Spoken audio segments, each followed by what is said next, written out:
આગળ સમાચારમાં વાત કરીએ તો અમદાવાદથી સમાચાર સામે આવી રહ્યા છે। અમદાવાદથી સમાચાર પ્રાપ્ત થયા છે તો કહી શકાય કે અમદાવાદમાં મેટ્રો માટે ફીડર બસો શરૂ થશે, જેમાં મેટ્રો સ્ટેશન સુધી અવરજવર માટે ફીડર બસનું આયોજન કરવામાં આવ્યું છે। ટૂંક સમયમાં ફીડર બસ સેવાઓ છે તે શરૂ થશે। એએમટીએસની ફીડર બસ સેવાઓ શરૂ કરશે સેવા અને મેટ્રો સ્ટેશન સુધી પહોંચાડવા ફીડર બસ છે તેને શરૂ કરવામાં આવશે।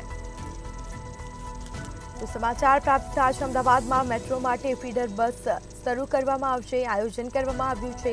મેટ્રો સ્ટેશન સુધી અવરજવર માટે ફીડર બસનું આયોજન કરવામાં આવ્યું છે। ટૂંક સમયમાં ફીડર બસ સેવાઓ છે તેને શરૂ કરવામાં આવશે। એએમટીએસની ફીડર બસ સેવાઓ ટૂંક સમયમાં શરૂ કરાશે।